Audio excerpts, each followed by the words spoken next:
네, 안녕하세요. 저는 다원수학 이철균 선생님입니다. 반갑습니다. 제가 오늘 이 자리에 올라온 건 이번에 이제 예비고1 친구들 저희 반 개설되는 저희 반에 대해서 소개를 좀 드리려고 올라왔는데, 이제 저는 원래 이걸 되게 금방금방 끝내는 스타일이에요. 되게 저희 반 이래요 하고 딱 내려가는데 이번에 교육과정이 바뀌었죠.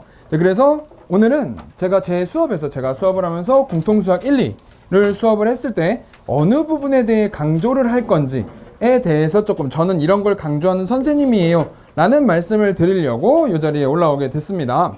자, 그래서 빠르게 진행을 해보면 이제 저희 정규반 시간이에요. 요거는 이제 예비고1 친구들 정규반 시간이 화요일, 토요일 6시부터 10시 제일 저녁 시간으로 잡아놨어요. 그래서 이 친구들은 공통수학 1로 시작을 해서 이제 공통수학 2까지도 1학년 과정을 전부 한번 보고 중간고사 범위는 실력 수업까지 나가는 반으로 제가 겨울방학 끝날 때까지로 잡아놨어요. 그래서 그렇게 진행이 되게 될 거고요.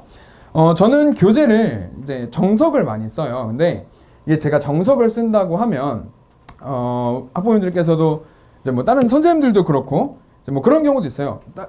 이제 뭐 다른 학원 가 있는 친구들도 저랑 연락을 하는 친구들을 보면 정석책으로 공부했어요 라고 하고 오면 선생님들이 물어보신대요. 혹시 전에 선생님이 나이가 좀 있으셨니? 라고 하고 물어보신대요. 되게 올드한 느낌도 있기는 한데 저는 정석책을 되게 좋아해요. 이제 정석책 같은 경우가 단원이 굉장히 세세하게 나눠져 있어서 이제 그래서 정석책을 좋아하는 편이라 처음 나가는 친구들은 항상 정석책을 사용을 합니다. 그리고 나서는 제가 자체 교재로 이제 숙제나 뭐 수업 시간 내에 푸는 문제들을 자체 교재로 주게 될 거예요. 근데 이제 그 다음 페이지에는 제가 아까 말씀드린 정석책을 좀 선택하는 이유와 제가 생각했을 때 정석책의 약간의 단점이라고 생각하는 부분을 좀 적어놨고, 그래서 그 부분을 어떻게 보완할 건지를 조금 적어봤어요. 그래서 그 부분은 이제 여기서 많이 말씀을 드릴 건, 사실 정석책 보면 문제수 걱정을 제일 많이 하세요. 이제 문제가 너무 적지 않나요? 근데 사실 거기는 문제 모아놓으면 그렇게 적지도 않아요. 거기는 그리고 문제들도 뭐 모의고사 기출 문제도 많고 해서 사실 저는 문제도 굉장히 좋다고 생각을 하고, 근데 단원이 너무 세세하다 보니까 그 세세한 단원별로 문제가 되게 적어 보여요. 그래서 숙제도 적어 보이고, 그래서 제가 자체 교재를 항상 같이 나갑니다. 그래서 자체 교재가 숙제로 되면서 연습 문제와 자체 교재가 대부분 숙제가 되게 될 것 같습니다. 저희 반은. 자, 그러고 나면 이제 오늘 제가 말씀드리고 싶은 부분은 여기 월별 진도다. 월별 진도는 이제 아까 말씀드린 것처럼 공통수학 1 기본 나가고 이제 공통수학 2 기본 나가고 중간 범위까지는 뭐 공통수학 1을 실력 문제들까지 다뤄보는 커리큘럼으로 짜나긴 했는데, 사실 요거는 변경될 수도 있어서 이제 뭐 정확히 몇 주까지다 라고 말씀드릴 수는 없을 것 같아요. 이게 이번에 교육과정도 뭐 뒤바뀌고 하면서 진도를 좀 나가면서 약간의 변동이 있을 수 있다 라고 알아주시면 좋을 것 같습니다. 자, 그러고 나면 이제 여기서부터가 제가 오늘 말씀드리고 싶은 뭐 메인 부분인데, 이제 공통수학들이 가장 크게 바뀐 게, 저는 조금 주시를 한 게 공통수학 1, 즉 지금 수학 상이죠. 수학 상범위에 수학 하 맨 뒤에 붙어 있던 경우의 수를 끌어올라온 게 저는 조금 이거는 조금 신경 써서 봐야겠다라는 판단이 조금 들기는 하더라고요. 행렬은 금방 끝날 거니까 새로 들어왔어도 크게 문제가 되지 않을 것 같은데, 이 공통수학이 도형해방정식이 원래 수학상에 있던 도형해방정식이 이제 공통수학 2로 내려가고 경우의 수가 올라왔죠. 이제 그러다 보니까 제가 하나 조금 저의 개인적인 생각으로는 저는 공통수학 1, 즉 수학상은 오히려 굉장히 쉬워졌다고, 공부하기도 굉장히 편해졌다라는 생각이 들어요. 그냥 조금 이제 좀 이렇게 학생들한테 하는 표현으로 얘기를 하면 수학 하에다 어려운 거 다 몰아넣어 놓은 거라고, 그냥 그런 정도의 느낌이 들어서 공통수학 1은 사실 특별히 말씀드릴 건 없을 것 같고, 공부하기 오히려 수월해졌다 라고 표현하는 게 맞을 것 같아요. 그래서 이제 공통수학 1에 순열조합이 앞으로 오면서 이게 조금 큰 것 같은데, 이 순열조합에서는 아이들이 가장 질문을 많이 하는 부분이 이번 1학년 친구들이 이번 중간고사 범위였죠. 집합하고 함수에서 부분집합 개수, 함수 개수 얘기 나오는 그 문제 유형들이 굉장히 많아요. 부분집합, 그 원수의 총합 이런 것도 배점이 굉장히 높은 문제들인데, 이제 요게 수학상으로 오면서 집합 앞으로 넘어왔어요. 순열조합이. 그래서 이제 그 어려운 함수 개수, 집합 문제 개수 낼 수가 없습니다. 얘네가 수학상에선 나올 수가 없어요. 순열조합에서는 절대 어렵게 나올 수가 없다는 얘기예요. 그게. 이제 그러다 보니까 저는 오히려 순열조합을 공통수학 1에서 공부를 한다면 오히려 난이도는 지금 공부한 친구들보단 낮게 공부를 해도 괜찮다라고 판단이 들어서 이제 조금 쉬워졌다라고 생각을 하는 의견입니다. 근데 이제 그래서 저는 공통수학 1을 나갈 때는 딱히 여기는 사실 제가 특별히 뭐 그동안에 바뀐 과정에 대해서 강조하거나 그럴 건 없을 것 같아요. 이 공통수학 1을 나갈 땐 전 항상 강조하는 건 공통수학 1은 고등수학의 연산을 전부 다 다루는 과목이죠. 이제 그러다 보니까 항상 저는 일단 연산에 제일 집중을 합니다. 연산에 제일 많이 집중을 하는 편이고요. 연산을 어떻게 하면 조금이라도 쉽게 할 수 있을까? 우리 학생들 연산하는 거 굉장히 싫어하죠. 식 길어지면 그냥 일단 아닌 것 같고. 이제 그러다 보니까 연산을 어떻게든 조금이라도 요령껏 연산할 수 있게 그런 연산들을 많이 보여주려고 노력을 하는 편이에요. 공통수학 1에서는. 그리고 나면 저 그래프는 특히 그 2차 함수 그래프. 이제 2차 함수 그래프 파트를 제가 그래프를 굉장히 강조하는데 이 그래프 그리는 파트에서는 사실 이건 중3 때 겪어오는 거라서 이제 중3 때 그렸던 내용을 다시 상기시킨다 정도만 될 것 같고요. 그러면서 그래프의 성질을 똑바로 이용하는 방법을 저는 좀 많이 강조를 하는 선생님이에요. 그림은 그림답게 풀자 라는 주의라서 도형은 도형답게 그래프는 그래프에다 그림에다 성질을 많이 해결하자 라는 주의라서 식을 좀 안 세우고 이제 식보다는 그림에다 쓱쓱쓱 그림 그려서 해결할 수 있도록 그렇게 그래프를 강조하는 선생님입니다. 자, 그러고 나면 밑에 순열조합. 순열조합은 아까 말씀드린 것처럼 여기서는 어렵게 나오지 않을 거예요. 근데 그러면 반대로 생각하면 집합 함수 갈 때까지 얘를 까먹으면 안 된다는 거거든요. 걔는 집합 문제나 함수 문제는 이제 오히려 이따가도 말씀드리겠지만 거기까지는 절대로 잊어서는 안 되는 내용이 된 거예요. 이제 그러다 보니까 저는 순열조합은 제일 강조하는 부분이 이거 중학교 2학년 때랑 달라진 게 아무것도 없다. 이거를 제일 많이 강조합니다. 그리고 순열조합이라고 하는 건 저는 예전에 중학교 2학년 친구들 수업할 때 또 저는 순열조합으로 수업을 했어요. 이게 그래도 전혀 문제가 되지 않는 부분이라 뭐 그냥 기호만 조금 더 쓰는 거기 때문에 저는 순열조합을 중학교 2학년스럽게 해결하자라는 얘기를 가장 많이 하는 선생님이에요. 자, 그러고 보면 이제 그럼 제가 이제 공통수학 2를 조금 말씀을 드려야 되는데 이제 여기도 공통수학 2도 뭐 순서가 변했다거나 뭐 그런 건 없어요. 근데 이제 공통수학 2가 시작부터 도형이 나오죠. 시작부터 도형의 방정식을 뻥뻥 때려 넣습니다. 그러다 보니까 안 그래도 학생들 도형의 방정식 굉장히 어려워해요. 이제 굉장히 어려워하는데 이 도형의 방정식에서는 사실 연산이 필요해지기 때문에 앞에 공통수학 1에서 했던 2차식의 연산을 절대 잊으면 안 돼요. 2차, 2차 연립방정식 이런 친구들의 연산을 절대 잊으면 안 돼서 저는 그 부분을 좀 강조를 해요. 2차식 연산 절대 못하면 안 된다. 그런데 도형에서 제가 제일 강조하는 건 아까 말씀드린 것처럼 그림은 그림답게 저는 좀 그림에다 많이 그려서 해결을 해줘요. 그러다 보니까 중학교 때 배웠던 모든 도형의 성질들 있죠. 이제 저는 그거를 엄청 많이 끌어왔었어요. 그림에다 우리 이런 거 배웠잖아, 이런 거 배웠잖아 하면서 도형에다 그걸 엄청 많이 끌어와서 써주고 되게 교과서에 없는 이런 도형의 성질들도 되게 많이 적어줍니다.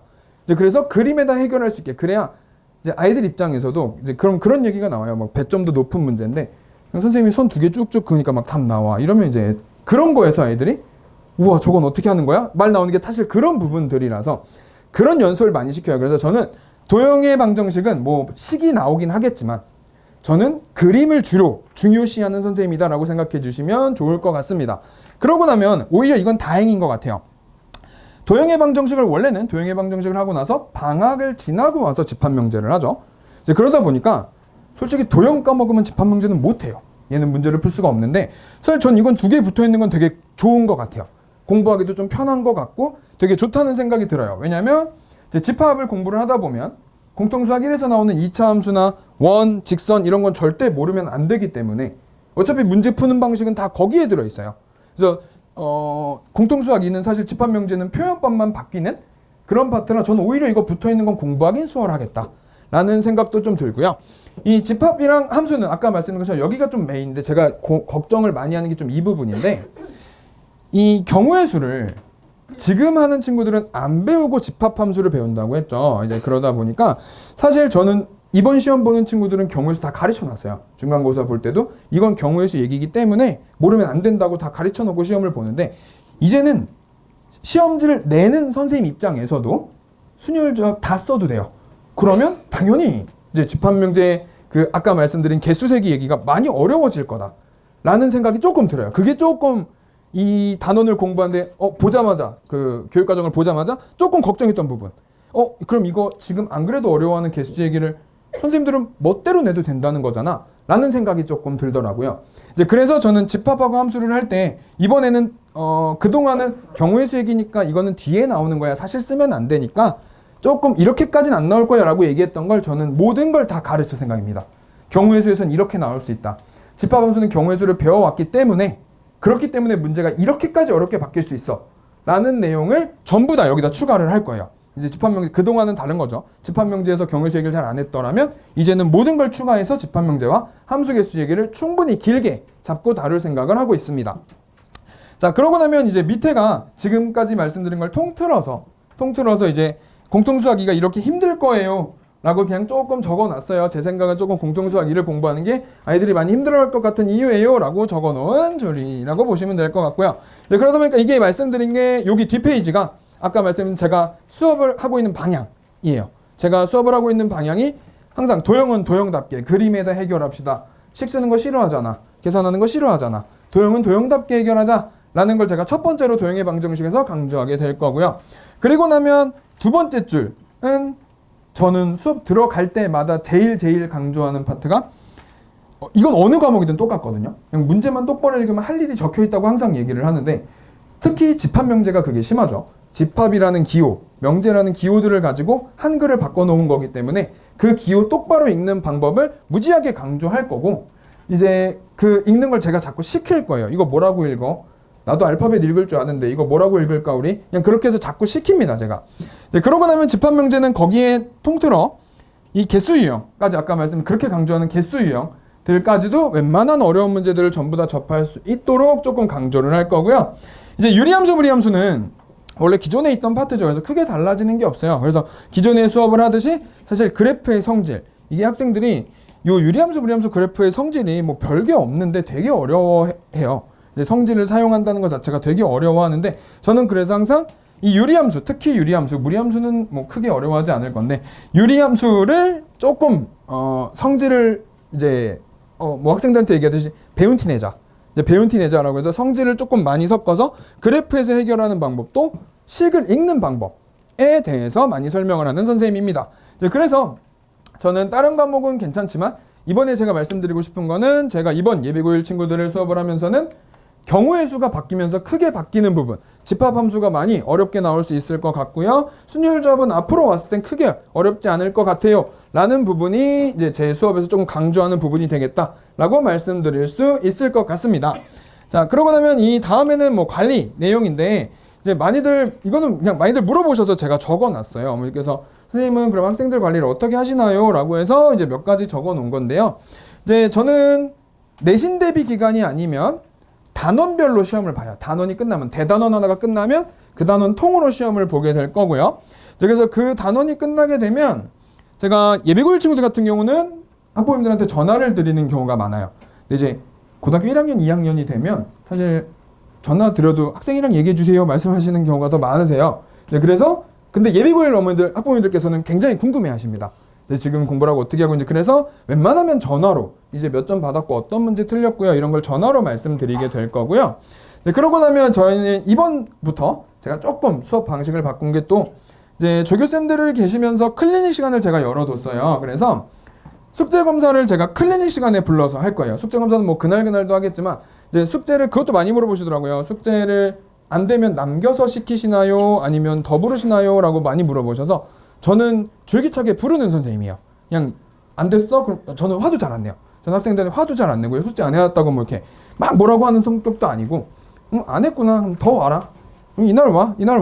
오면 되지. 끝날 때까지 와. 라고 하는 편이라 이제 클리닉 시간을 일주일에 한 6타임, 7타임 열어놨는데 그 타임에 아마 숙제 검사하고 질문하러 클리닉 시간에서 더 와야 될 거다라고 말씀을 드리고 싶고요. 이제 그리고 나면 책 검사. 저는 좀 책 검사를 이제 조금 타이트하게 하는 편인데 책 검사는 사실 제가 숙제를 안 해도 솔직히 학생이 어떻게 매번 숙제를 다 하겠어요. 그죠? 그래서 뭐 한두 번 안 한 건 그냥 넘어갑니다. 그래, 우리 다음 시간까지 해와서 클리닉 시간에 검사 받자. 그래서 처음에는 클리닉도 자율이에요. 너 오고 싶은 시간에 와. 언제 올래? 근데 클리닉 참석률이 너무 안 좋다거나 이제 숙제를 너무 안 한다거나 하면 넌 요날 고정으로 해서 오게 될 거예요. 근데 이제 처음에는 넘어가다가 제가 책 검사를 하는 기간이 있어요. 대단원별로 책 검사를 시작을 하는데 이 책 검사가 사실 여기 전까지는 제가 크게 터치를 안 합니다. 단원별로는 소단원별로는 크게 터치 안 하는데 책 검사 날 만약에 책 검사가 안 돼 있다. 그럼 그 뒤로부터는 클린 시간이 고정이 아니라 있는 클린 시간 다 오는 거예요. 책 검사가 마무리 될 때까지 그냥 계속 부를 겁니다. 이제 그래서 저희 반 애들이 제일 싫어요. 이 책 검사.